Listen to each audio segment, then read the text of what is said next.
जिसको भारत हम लोग कहते हैं असलियत में, वही हमको बचाएगा इन अंग्रेज़ों से। और उसकी समझ हमको नहीं है, इसीलिए हम फंसते जा रहे हैं उनके जाल में। तो इस जाल से निकलना बहुत इम्पॉर्टेंट है।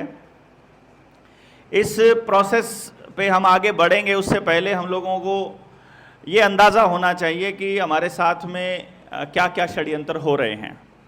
कल चूँकि आपके साथ सोमदेव भाई थे, रविंदर भाई आपके साथ में थे, तो आप लोगों को कुछ सारी चीज़ें तो बताई होंगी, कुछ आपको पहले से पता होगा, कुछ लोग वीडियोस सुनते होंगे तो उनसे जानकारी होगी, लेकिन आमने सामने बैठकर चर्चा करने का अलग वो रहता है, प्रभाव रहता है। तो इसलिए आप सब लोग इकट्ठा हुए, इसके लिए आप सब लोगों के लिए ज़ोरदार तालियां।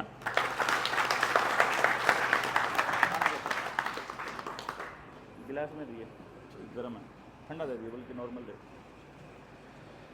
तो हम लोग एक एक करके इश्यूज पे बात करते होते थे। आज मुझे ऐसा लगता है कि जनता सरकार मोर्चा के साथियों को बहुत ज़्यादा डिटेल में बताने की ज़रूरत नहीं रहती है, उन लोगों को तो पता होता है।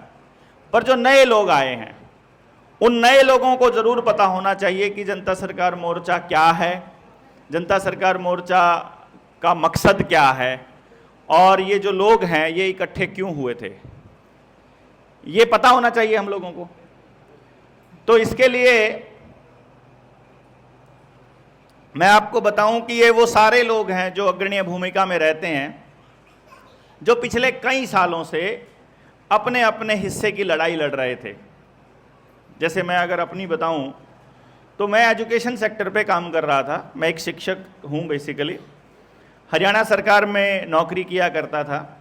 और 2012 में मुझे जब ये एहसास हुआ कि सरकार मेरे ही हाथों से हमारे गांव के स्कूलों को बर्बाद करवा रही है, तो और सरकार का उद्देश्य बच्चों को शिक्षित करने का बिल्कुल नहीं है, ये मुझे समझ में आया 2011-12 में कि सरकार का उद्देश्य आपके बच्चों को पढ़ाना नहीं है, पढ़ाई के नाम पर आपके बच्चों का ब्रेन वॉश करना है, पढ़ाई के नाम पर आपके बच्चों को बर्बाद करना है, पढ़ाई के नाम पर आपके बच्चों को ऐसा बनाना है कि जो अपने अलावा किसी और के बारे में ना सोचें। और आपके बच्चे जो जितने ज़्यादा पढ़े लिखे हैं, जो जितने ज़्यादा नंबर लेते हैं, वो वैसे ही होंगे।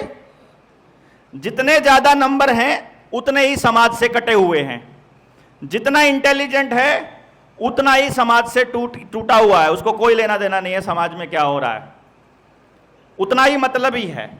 उसको पैकेज चाहिए, उसको पैसा चाहिए, उसको प्राइवेसी चाहिए, उसको अलग रहना है, उसको फैमिली से कोई मतलब नहीं है, उसके लिए छोटा परिवार होना जरूरी है, उसके लिए देश की जनसंख्या समस्या है, उसके लिए देश में सारी प्रॉब्लम्स की जो जड़ है वो किसान है।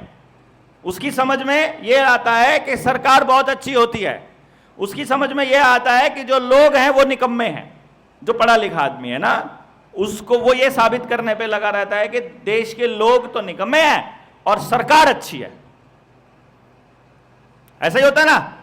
आप किसी भी पढ़े लिखे आदमी से बात करोगे, जिसका कॉमन सेंस जिंदा है, जो समाज से जुड़ा हुआ आदमी है, उसको सब समस्याएं नजर आती हैं। उसको साफ नजर आ रहा है कि सरकार प्लान करके योजनाबद्ध तरीके से आपको बर्बाद करने पे लगी है। हम लोग जहां ठहरे हुए हैं वहां से ये जगह 1 किलोमीटर के करीब है।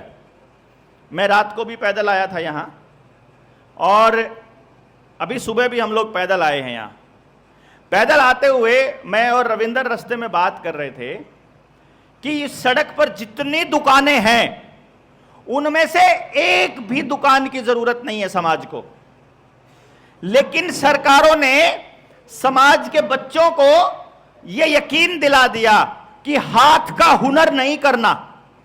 हाथ का हुनर अगर तुमने पैदा कर लिया या तुमने सीख लिया तो तुम निकम्मे हो जाओगे। तो तुमको बाबूजी बनने वाला काम करना है, और बाबूजी बनने वाला काम है ट्रेडिंग, मतलब सामान लेना और बेचना। और सामान लेने और बेचने की दुकान खोल लोगे तो शायद आप बचोगे। फिर अगर विष्णु भाई की तरह अगर ईमानदारी से और गऊ पे काम करके, पंचगव्य पे और खेती पे, प्रैक्टिकल जीवन पे काम करने लगोगे तो आपको सुनेंगे भी नहीं, आपकी बेइज्जती भी करेंगे और आपको लाभ भी नहीं होगा, आपका घर चलना मुश्किल हो जाएगा। लेकिन यदि आप चरस बेचेंगे, गांजा बेचेंगे, दारू बेचेंगे, गुटखा बेचेंगे, पान मसाला बेचेंगे, तंबाकू बेचेंगे, टीवी बेचेंगे, मोबाइल का कारोबार करेंगे, इलेक्ट्रॉनिक का कारोबार करेंगे, तो आपकी चांदी हो ही रहेगी। यही है ना? मतलब अच्छा काम करेंगे तो आपको लाभ नहीं होगा, और अगर आप वो काम करेंगे जिससे समाज टूटता हो, जिससे समाज में सत्यानाश होता हो, तो आपको लाभ होगा। आप पढ़ाई करने के बाद, जैसे हमारे घर में कई बार चर्चा होती है, तो मेरी जो धर्मपत्नी है वो मुझसे कई बार बोलती है कि आप बेटे को बोल दो थोड़ा सा पढ़ लेगा। तो मैंने उससे एक ही सवाल पूछता हूं, पढ़ने के बाद क्या करेगा? पहले हमें यह बताइए, पढ़ने के बाद क्या करेगा? यहां कुछ बच्चे आए हुए हैं कोचिंग सेंटर से, मैं देख रहा था, रास्ते में आए थे, हमें मिले थे। तो अब वो कोचिंग लेते हैं बच्चे, उनके माँ बाप अपना पेट काट कर उनके लिए फीस का इंतजाम करते हैं। वो बच्चे पूरे समाज से टूटकर कोचिंग में 24 घंटे लगे रहते हैं। और बिहार तो मशहूर है इस मामले में, कोचिंग के मामले में, क्योंकि यहाँ तो बड़ा ही खेल खेला गया। बिहार और झारखंड का एरिया में तो आप लोगों के साथ बहुत बड़ा खेल खेला गया। क्या खेल खेला गया? आप लोगों को ये एहसास दिला दिया गया कि आप लोग जो हैं वो गरीब हैं, और वो इसलिए गरीब हैं क्योंकि आप अनपढ़ हैं। ठीक है ना? आपको ये यकीन दिला दिया कि आप पढ़े लिखे नहीं हैं इसलिए गरीब हैं। तो आपको अगर अमीर होना है तो आपको पढ़ना पड़ेगा। अब जो आदमी गरीब होता है, जब उसके घर में खोने के लिए कुछ नहीं है, तो वो बच्चा जी जान से मेहनत करता है, जी जान से पढ़ता है तो वो कहीं ना कहीं उस पूरे देश में, उस कंपटीशन एग्जाम में जिसको यूपीएससी कहते हैं, जिसमें कलेक्टर बना जाता है, सबसे ज्यादा पास होने वाले जो बच्चे होते हैं वो बिहार से हुआ करते थे। क्यों जी? पूरे देश में सबसे ज्यादा सिलेक्शन बिहार से हुआ करते थे, और बिहार में भी वो इलाका रहा होगा जहां पर सबसे ज्यादा गरीबी है। अब वो बच्चे जब टॉप करते हैं तो आसपास के लोग कहते हैं कि देखो उसका बच्चा पढ़ करके कलेक्टर बन गया, तुम भी पढ़ाई करो। और फिर हम सब लोग पढ़ाई की तरफ चल पड़ते हैं। जो अपने पास असली धन है, हमारी सेहत, हमारी मेहनत, हमारा गांव, हमारे लोग, हमारा स्वास्थ्य, हमारी सेहत, हमारे पशुधन और हमारी जमीन और हमारा गांव, उसकी तरफ हमारा ध्यान नहीं है, और हम पढ़ाई के पीछे दौड़ पड़े। पढ़ाई करने के बाद आखिर में आप कुछ बन गए। क्या क्या बने? या तो आप टीचर बने, या आप क्लर्क बने, या आप पुलिस में लगे, या आप कहीं पर बिजली विभाग में लगे, या किसी भी डिपार्टमेंट में, और आखिर में कलेक्टर तक चले गए। इस कोरोना के दौर में देखा, आपके साथ जबरदस्ती करने वाला आदमी वही था जो पेपर देकर लगा था नौकरी। वही था कि नहीं था? आपको घरों में कैद करने वाला, आपको जबरदस्ती इंजेक्शंस लगाने वाला, आप लोगों को मजबूर करने वाला कौन था? वही नौकर, वही कलेक्टर है। और वो कलेक्टर को जब आप सच्चाई बताते, और उस कलेक्टर को जब आप सच्चाई बताते, तो वो कलेक्टर क्या बोलता था? बात तो आपकी ठीक है, आप ठीक कह रहे हो, पर हम तो नौकरी करने वाले लोग हैं, हमें तो नौकरी करनी है, हम क्या करें? ऐसे ही बोलते थे ना। उस नौकरी करने वाले आदमी में इतनी अकल नहीं थी कि वो अपने लोगों को बचा ले। उस नौकरी करने वाले आदमी में इतनी हिम्मत नहीं थी कि वो सरकार को कह दे कि तुम गलत कर रहे हो हमारे साथ। आज पूरे गांव के अंदर लोगों के बॉडी में दर्द है, शरीरों में दर्द है ना, जिसने दो लगवा रखे हैं। किसी के घुटनों में दर्द, किसी के बालों में दर्द, किसी के नाखून गिर रहे हैं, किसी के बाल झड़ रहे हैं, किसी के दांत गिर रहे हैं, किसी की याददाश्त चली गई है, किसी को खुजली रहती है, किसी को दाने हो गए हैं, कोई हार्ट अटैक से मर रहा है, कोई ब्रेन हैमरेज से मर रहा है, किसी को लकवा है, किसी को नपुंसकता, किसी को बांझपन, लेडीज में पीरियड्स में दिक्कत आ रही है, कंसीव होने में दिक्कत आ रही है, मिसकैरेजेज हो रहे हैं। पूरा समाज बीमार करके रख दिया। उसका जिम्मेदार कौन है? ये नौकर। नौकर के ऊपर दबाव किसने डाला? सरकार ने। सरकार में कौन बैठा? आपका विधायक, आपका सांसद, आपका मुख्यमंत्री, आपका प्रधानमंत्री आया आपको बचाने? कोई नहीं आया ना। आपके साथ गलत हो रहा हो तो बचाने कौन आता है? पड़ोस, गांव, रिश्तेदार, परिवार, यही आएगा ना।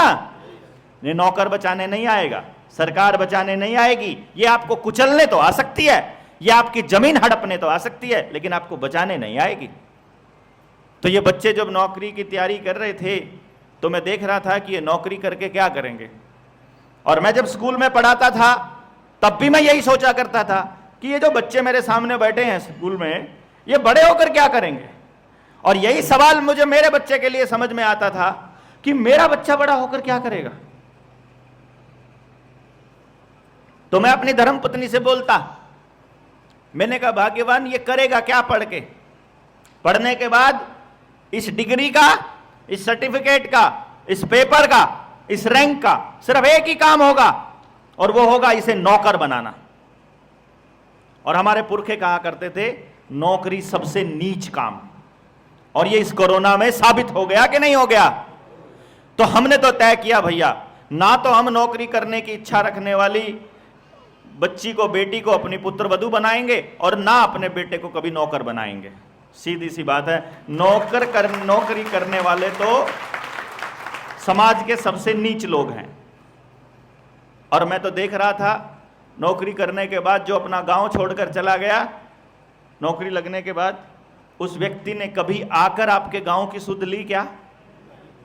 किसी ने ली? जो बच्चे तैयारी कर रहे हैं वो बताएं, या जो बड़े हैं वो बताएं। 50 साल के लोग भी बैठे हैं, 60 साल के लोग भी बैठे हैं। आपके गांव से बनकर कोई कलेक्टर बन गया, गांव के स्कूल में पढ़ा, आसपास के लोगों ने पढ़ाया, और कलेक्टर बनने के बाद में वापस गांव का उसने कुछ भी नहीं किया आज तक। तो क्या कर, किसके लिए किया फिर? अपने लिए पैसा जोड़ना, धन दौलत बनाना, गाड़ी बनाना, ये काम तो वेश्या भी कर लेती है नहीं? तो ऐसे नौकर में और वेश्या में कोई फर्क हुआ क्या? कोई फर्क नहीं हुआ। तो ऐसे लोग, मुझे लगता है हम लोगों को सोचने की जरूरत है।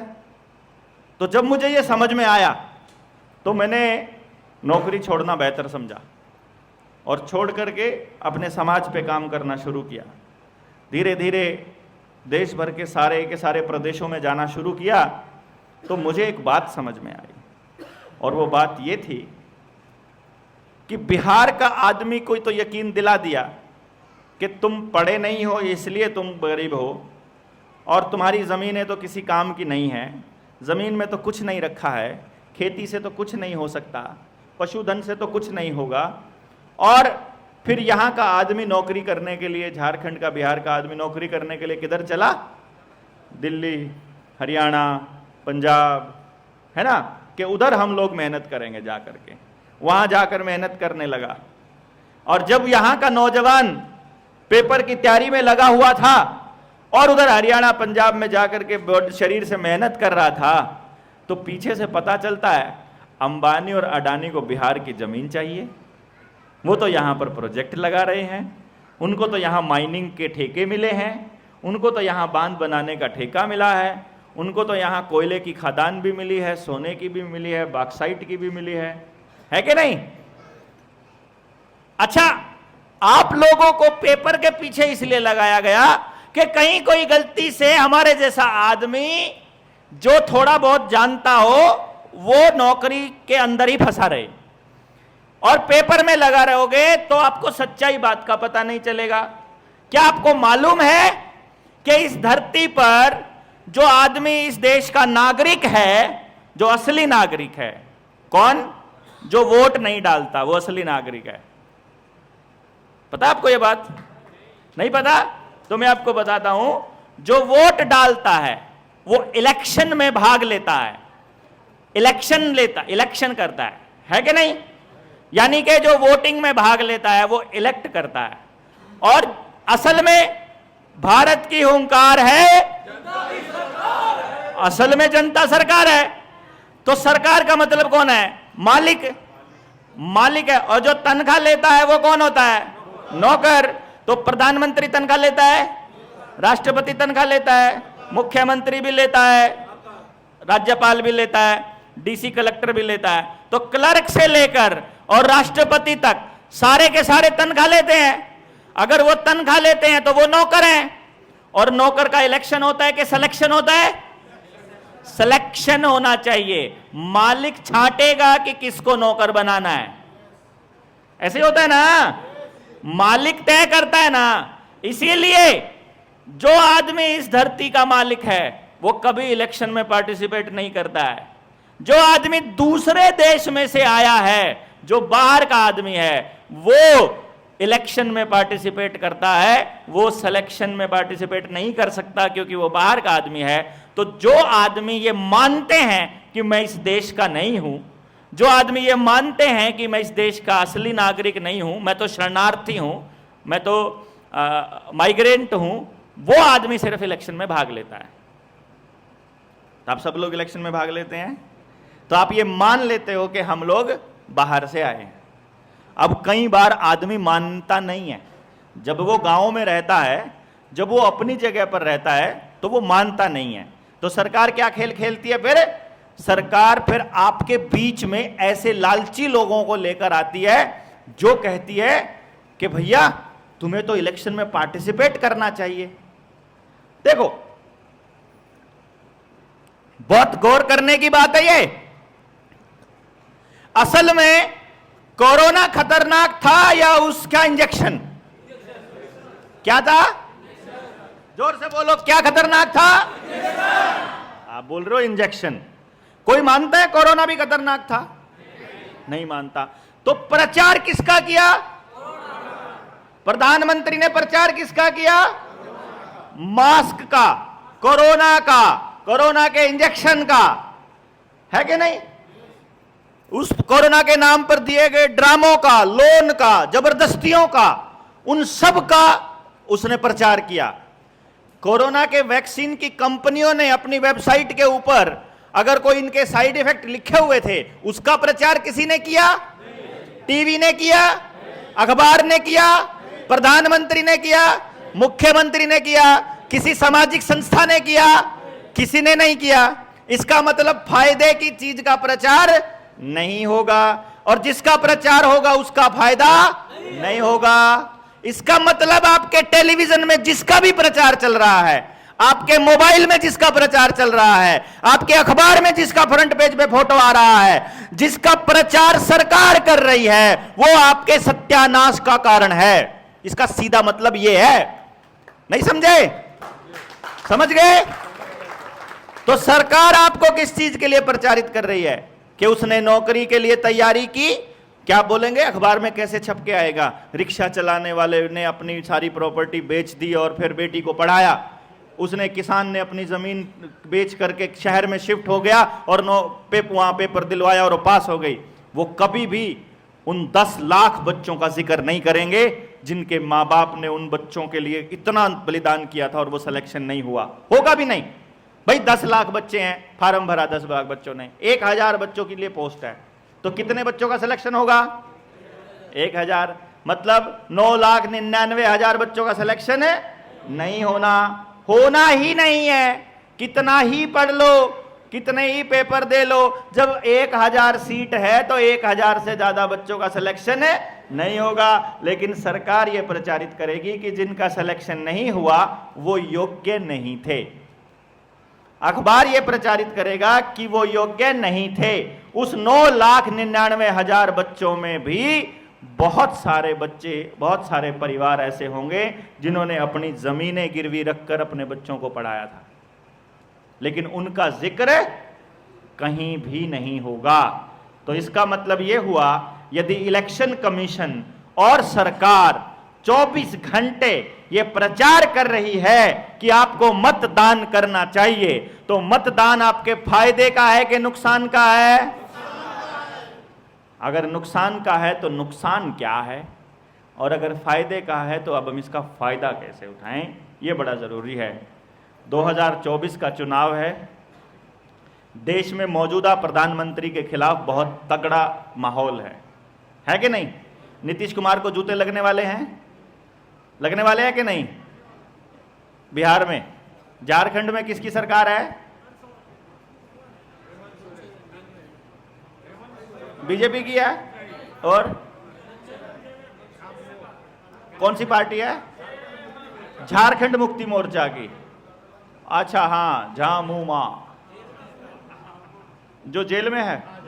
हाँ, ठीक ठीक ठीक ठीक ठीक। उसको इसीलिए जेल में भेजा गया है कि बाहर आ जाएगा तो प्रचार कर लेगा, वो चुनाव के बाद फिर ठीक हो जाएगा। जैसे अरविंद केजरीवाल को भी भेजा गया था ना।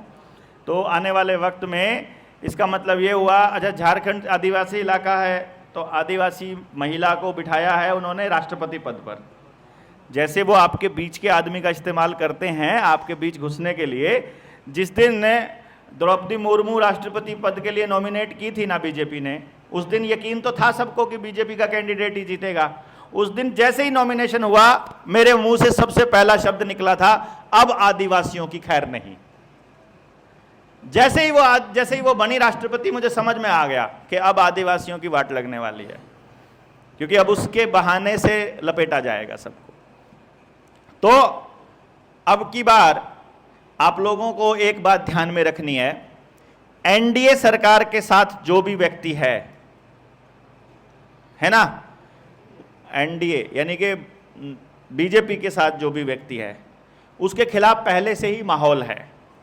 तो अगर आप एनडीए को वोट करना चाहते थे तो इससे बढ़िया है कि आप वोट ही ना डालो, और अगर वोट डालें तो अभी फिलहाल तो पहला स्टेप तो यह है कि अभी तो इस तंत्र में घुसे हुए लोगों को पहले तो अभी रिजेक्ट करो। अभी तो पहले जनता को यह यकीन होना चाहिए कि भाई हम तुम्हें हरा सकते हैं।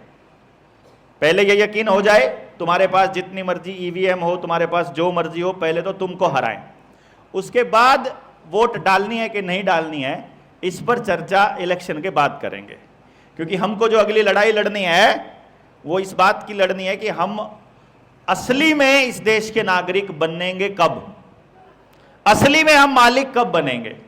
असल मालिक बनना है ना अपने को, जनता की सरकार लानी है।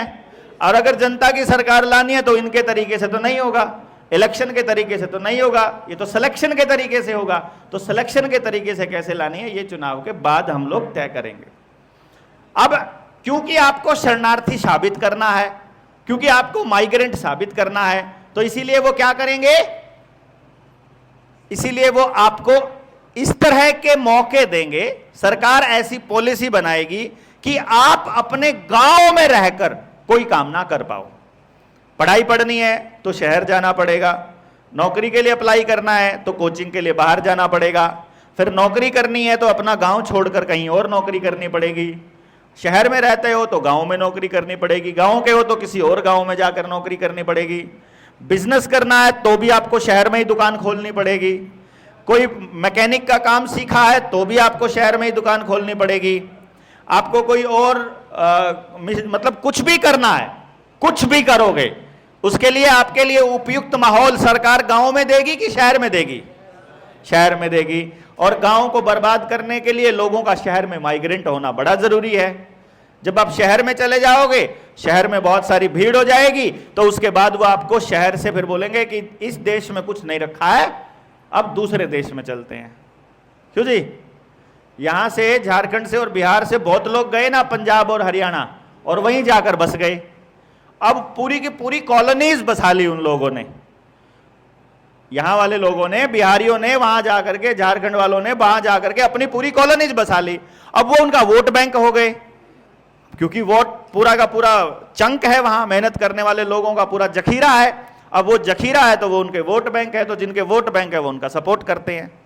यही काम जो इंडिया छोड़ करके बाहर जा रहे हैं, कोई कनाडा जा रहा है, कोई अमेरिका जा रहा है, कोई ऑस्ट्रेलिया जा रहा है, वहां पर हमारे वाले इंडिया वाले लोगों का हो रहा है। यही काम जो बांग्लादेश से इधर आ रहे हैं रोहिंग्यास और दूसरे लोग, उनका हो रहा है। हर कोई अपना देश छोड़कर जा रहा है ना।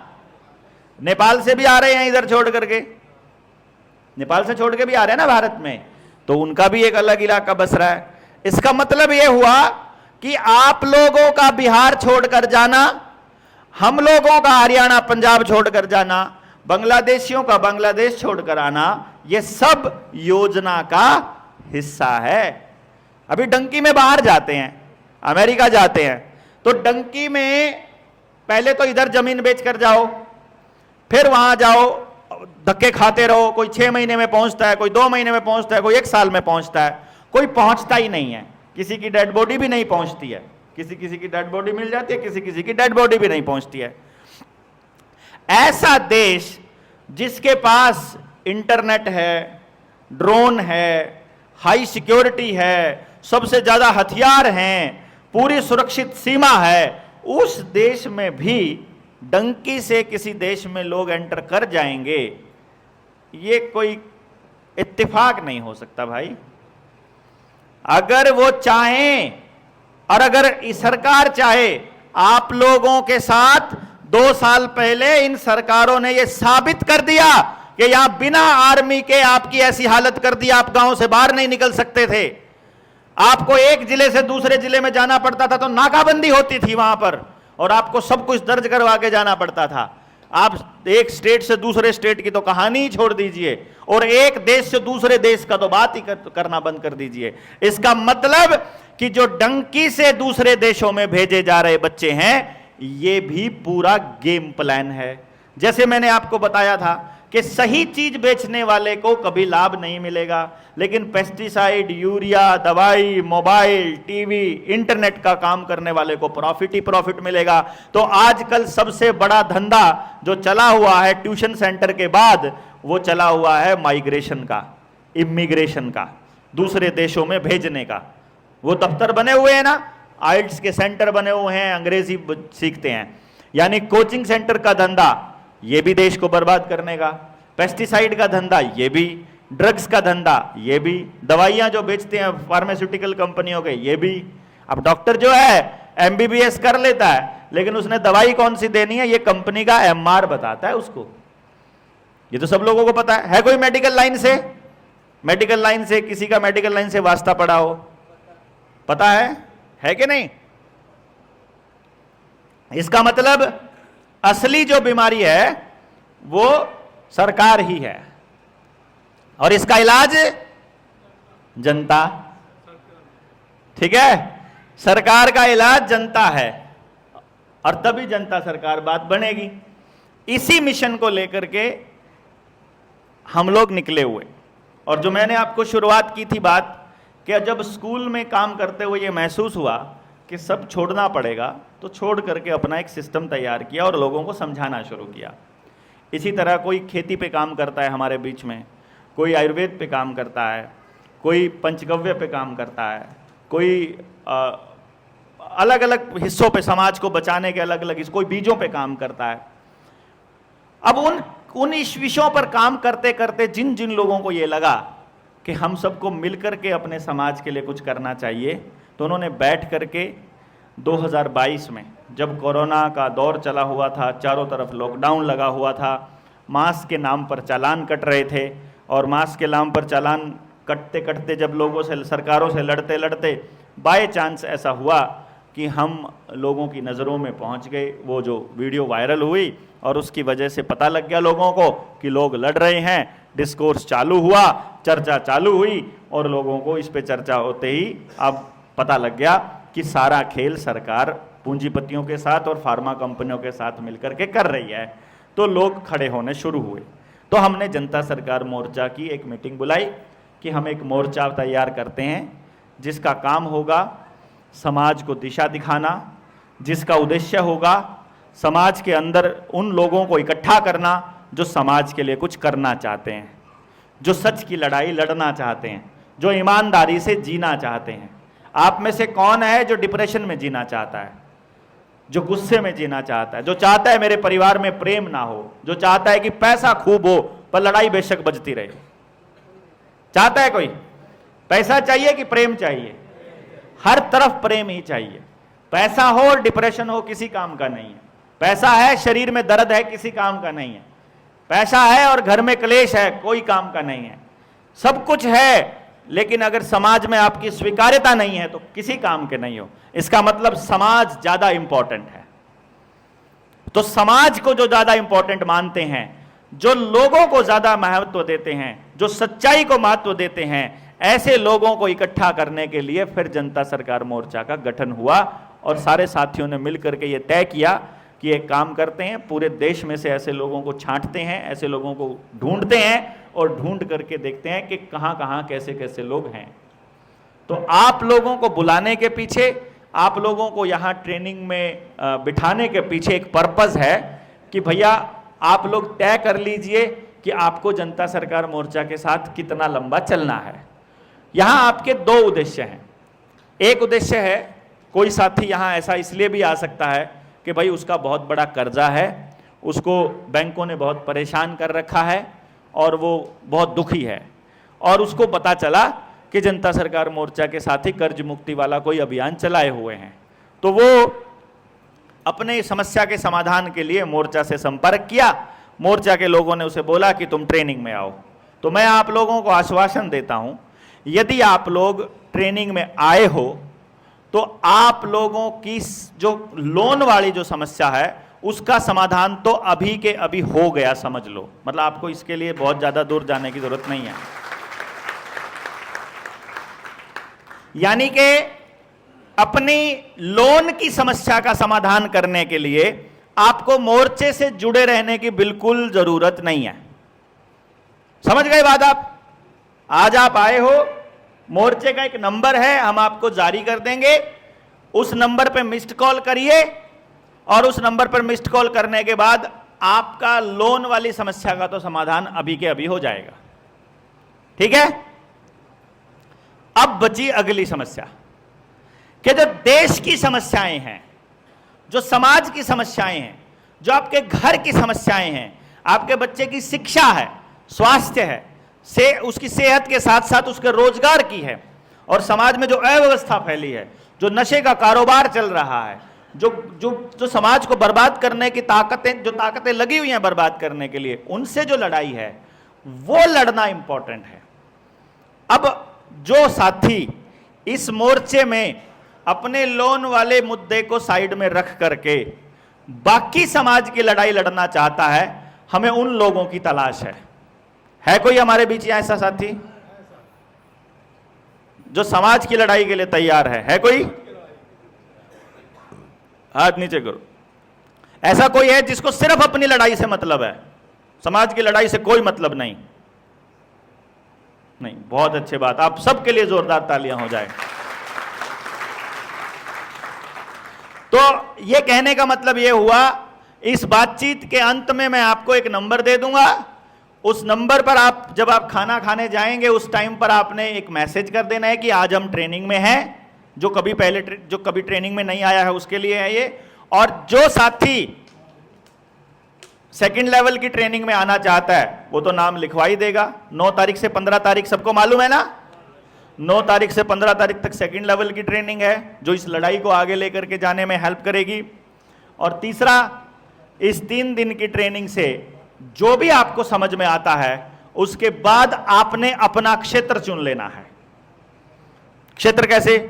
अब किसी भाई को कर्ज मुक्ति वाले आंदोलन में हिस्सा लेना है, कोई साथी कहता है मुझे खेती में इंटरेस्ट है और मैं खेती में ही खेती की क्रियाकलाप में ही पार्टिसिपेट करना चाहता हूं, तो वो खेती वाले पार्ट को चुन ले। और अपने खेती वाले साथी जहां भी आपको मिले, अपनी टीम में विष्णु भाई आए ही थे अभी थोड़ी देर पहले, वो ऑलरेडी खेती के ऊपर, जैविक खेती के ऊपर, प्राकृतिक खेती पे काम कर रहे हैं। उधर से सुनील भाई हैं, उनके साथ संपर्क कर सकते हैं, पर यहाँ लोकल हैं तो आपके काम ये आ जाएंगे। इसी तरह और कोई साथी है, फिर कोई दवा कंपनियों में है या उस क्षेत्र में अपना काम करना चाहता है तो भी उसका भी स्वागत है। कोई न्याय तंत्र में है, कोई वकालत कर रहा है, उस पे करना चाहता है वो कर ले, और शिक्षा के क्षेत्र में करना चाहता है तो फिर हमारे साथ कर ले। हम आने वाले वक्त में एक ऐसे सिस्टम पर काम करने वाले हैं जिसमें आपके गांव में ही ऐसी शिक्षण व्यवस्था लागू हो जाए जिसमें हर बच्चे को रोजगार मिल जाए, और फिर गांव में ही उस बच्चे का शिक्षा हो और गांव में ही रोजगार मिले, और हर बच्चे को मिले 100% रोजगार वाला सिस्टम अपने अपने गांव के हिसाब से। तो आपके झारखंड में अडानी को और अंबानी को बहुत इंटरेस्ट है, उसको बड़ी रुचि है। अभी नए नए प्रोजेक्ट आ रहे हैं, पूरे झारखंड को इन्होंने हाईवेज से काट दिया है, पूरे बिहार को भी काट दिया है, पूरे मध्य प्रदेश को भी काट दिया है, पूरे छत्तीसगढ़ को भी काट दिया है, पूरे पंजाब हरियाणा को काट दिया है। पूरे देश के हर खेती वाले क्षेत्र को इन्होंने बड़े बड़े एलिवेटेड हाईवेज से काट दिया, बांट दिया है।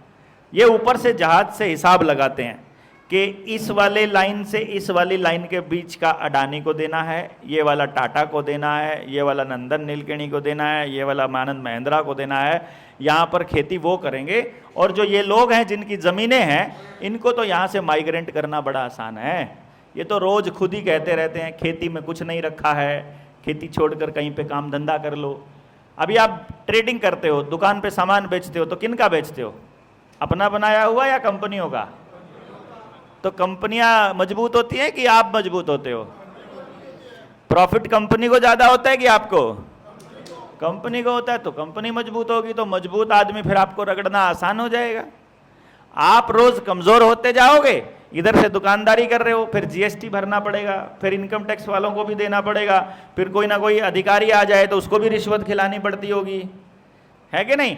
तो आपको तो जो भी आप कमाओगे, आपके हिस्से में आखिर में कुछ नहीं बचने वाला। ये सुनिश्चित करने का काम ये सरकारें बड़े शांति से, बड़े लगन से करती आ रही हैं। तो आपको धीरे धीरे इस बात पर सोचना होगा कि आपने अपना समाज मजबूत करना है या कंपनियां मजबूत करनी है, आपने अपने गांव की लोकल सरकार मजबूत करनी है या फिर जो पूंजीपतियों की गुलाम सरकार है उसको मजबूत करना है। तो ये समझ देने का काम जनता सरकार मोर्चा ने शुरू किया है। इस मोर्चे में अभी तक की जो पिछली 29 जो ट्रेनिंग हमारी हो चुकी हैं, आज हमारी 30वीं ट्रेनिंग है। इस 30वीं ट्रेनिंग तक 2-3 चीज़ें हमारे मोर्चे ने बड़ी खास की हैं। एक तो ये कि यहाँ मैक्सिमम लोग निस्वार्थ भाव से समाज के लिए काम करने के लिए आ रहे हैं, मैक्सिमम लोग। कुछ लोग हैं जो स्वार्थी हैं, जो झूठ भी बोलते हैं, जो चोरी ठगी का काम भी करते हैं, ऐसा नहीं है, लेकिन वो ज़्यादा दिनों तक टिक नहीं पाते क्योंकि वो ईमानदार लोग ज़्यादा हैं तो उनका दम घुटता है ईमानदार लोगों के बीच। वो अपने जैसा आदमी ढूंढता है, हर कोई ईमानदार आदमी अपने जैसा ढूंढता है। कोई गुंडा है तो वो तड़ी पार को अपना देवता मानता है, कोई किसी को मारना चाहता है वो किसी आदमखोर को अपना देवता मानता है, कोई चोर है वो किसी बड़े डाकू को अपना आराध्य मानता है। तो इस तरीके से वो जो चोर किस्म के लोग हैं, जो झूठे किस्म के लोग हैं, वो जल्दी ही छोड़कर भाग जाते हैं। तो आप लोगों ने आपस में 2-3 काम करने हैं। आप सब लोग आए हो, एक दूसरे से मिलना है, एक दूसरे से बातचीत करनी है, एक दूसरे से खूब इंट्रोडक्शन करके एक दूसरे का परिचय लेना है। एक तो आने वाले समय में आपको ये मालूम पड़ेगा इनमें से सच्चे लोग कौन कौन थे। तो कल को अपने बच्चों की शादियां करने के लिए भी परिवार चाहिए, तो सच्चे लोगों के परिवार हमारे बीच में पहले से आ गए। दूसरा, अगर कोई लेन देन की बात करता है, अब सबको ये यकीन हो जाए, मान लो कि मोर्चे में सारे ईमानदार लोग हैं, लेकिन कोई आदमी मोर्चे में दिल से नहीं है और वो यहां बैठा हुआ है, तो उसकी गारंटी कौन लेगा? कोई भी नहीं ले सकता ना। तो आपस में पैसे का लेन देन ना करना, पैसे का लेन देन अपनी ही गारंटी पे करना, अपनी ही जिम्मेदारी पे करना, उसमें ये मत करना। बाकी जब हमने ये तय कर लिया कि हम जनता सरकार मोर्चा में शामिल हो गए हैं, तो मेरी रिक्वेस्ट ये है कि अब समाज में सच के साथ जीना शुरू कर देना है।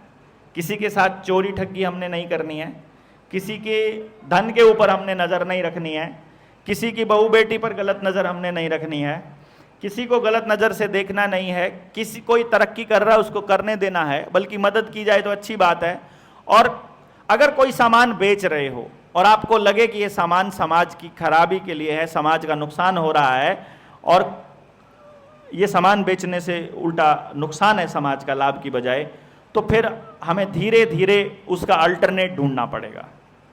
धीरे धीरे हम नहीं कहेंगे कि एकदम से सब छोड़ दो, दूसरा अल्टरनेट नहीं है और ये छोड़ देंगे तो गड़बड़ हो जाएगी। और अगर सच्चाई के रास्ते पर चलने लगो और आपको पता हो कि ये जनता सरकार मोर्चा का साथी है और सच के रास्ते पर चलने लगा है, तो फिर उसको मदद करना हमारा नैतिक फर्ज भी बनता है।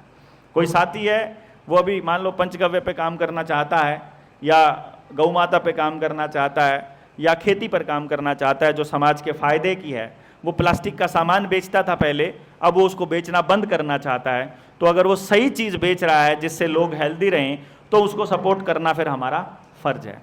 फिर हम सामान अपने लोगों से खरीदें, ऐसा हम कर सकते हैं। है कि नहीं? तो अपने लोगों को मजबूत करने का काम है। तो आप सबके पास अपने अपने अपने काम के, कोई एसी ठीक करता है, कोई गाड़ियां ठीक करता है, कोई मैकेनिक है बाइक का, कोई दूसरे काम करता है, तो आप सबके कस्टमर यहाँ अवेलेबल है कि नहीं ग्रुप के अंदर? तो आप सब लोग एक दूसरे के साथी बन जाओगे और एक दूसरे को समझोगे। इसके लिए हमने ये 3 दिन की ट्रेनिंग रखी है।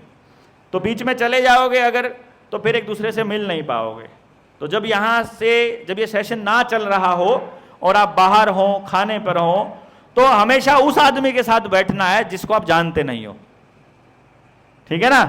बातचीत चालू करिए, उससे पूछिए कहाँ से हो आप, क्या करते हो, कैसे आना हुआ, किसके थ्रू आना हुआ, क्या रहा। अब जो आदमी सच्चा होगा वो अपनी सारी बात बता देगा, जो झूठा होगा वो आधी छुपाता है आधी बताता है कि नहीं?